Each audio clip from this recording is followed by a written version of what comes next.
大家好，我係通少，歡迎嚟到通知廚房。今日呢，我會同大家分享呢一個西式嘅焗雞嘅做法。做法雖然簡單啊，但係焗出嚟呢皮脆肉嫩多汁噶。節日嘅時候呢，用嚟招呼朋友呢，就包大家實滿意啦。首先呢，我哋用大火啦，將啲水呢慢慢煲滾佢。同時間呢，我哋加啲鹽落去。只要煮到啲鹽呢喺啲水入邊溶晒呢就可以噶啦，唔需要完全煲滾啲水嘅。同時間呢，我哋可以加入唔同嘅香料，例如咧黑椒粉啊、百里香啊、rosemary 咁咧，令個汁料咧更加香，更加有味道嘅。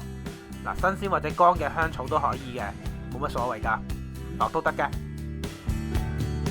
好啦，鹽水依家咧就煮好咗啦，我哋放埋一邊咧攤凍咗先。然之後咧就可以將洗乾淨好嘅雞啦，放喺一個膠袋入邊先嘅。之後咧就將啲鹽水咧倒入去隻雞度，直至咧蓋過成隻雞為止嘅。搞掂好之後咧就可以將個膠袋密封好啦。然之後咧將隻雞放喺雪櫃煮一晚噶啦。咁樣做咧可以令啲雞咧更加入味嘅，因為咧鹽水咧會滲入啦，同埋鎖喺雞肉入邊嘅。咁樣煮出嚟嘅雞咧就會更加肉嫩多汁同埋有味道啦。呢個做法咧就叫做鹽泡法。如果大家有興趣嘅話咧，可以去網嗰度 check 下噶。就會有更加多嘅相關資料咧去解釋呢個功效噶。隻雞浸泡一晚之後咧就可以解封噶啦，將入邊嘅鹽水啦倒走佢，唔需要再要噶啦。然之後咧將隻雞洗乾淨佢，洗乾淨之後咧記得要好好抹乾隻雞身，一定要夠乾身先好啊。咁樣焗出嚟嘅話咧個皮先會脆噶。抹乾好隻雞之後咧就可以放上焗架噶啦。我用呢隻焗架咧就比較特別啲嘅。隻雞咧望落去好似坐喺梳化上面咁舒服嘅，咁嘅坐姿咧可以令佢焗嘅時候咧受熱嘅更加平均嘅。啲雞汁同埋啲雞油咧流出嚟嘅時候咧會滴入焗盤入邊啦，而唔會浸住啲雞皮。咁焗出嚟嘅雞皮咧相對嚟講咧就比較脆口啦。咁喺呢度咧提提大家啦，記得喺焗盤上面要加啲水，因為咧啲雞油咧滴出嚟嘅時候咧滴入水入邊啦，佢咧只會產生一少量嘅水蒸氣。而唔會咧搞到成屋都係油煙咧，好似火燭咁得人驚噶。如果冇類似咁嘅焗架咧，要平放隻雞去焗嘅話咧都得嘅。不過記得咧，雞背要向上啦，雞胸咧就要向下。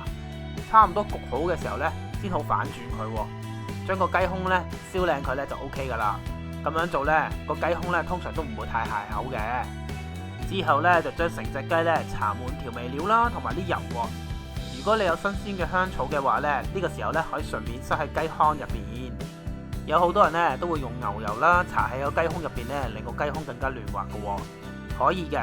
但係今次咧我用咗鹽泡法嘅話咧，就唔需要咁樣做啦。隻雞搞掂好之後咧，就可以放入去預熱好嘅焗爐入邊，用攝氏220度去焗佢嘅。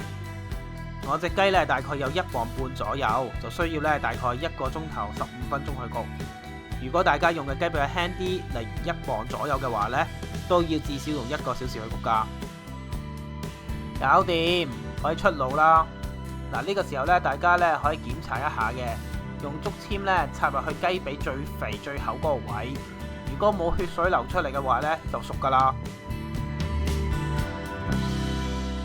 同食牛扒一樣道理啦，記得呢要等10分鐘先，因為呢要等佢啲澎湃嘅肉汁呢冷靜落嚟啦，咁你切開佢咧，肉汁先唔會流走晒噶。配埋啲時菜或者薯仔，用嚟招呼朋友，邊有得輸啊？材料咧可以去翻我 blog 嗰度重溫噶。呢個焗雞嘅做法咧真係唔難整噶，係要啲時間去準備嘅。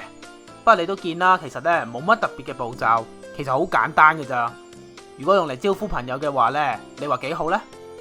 希望大家會試下整咯，咁我哋下次再見啦，拜拜。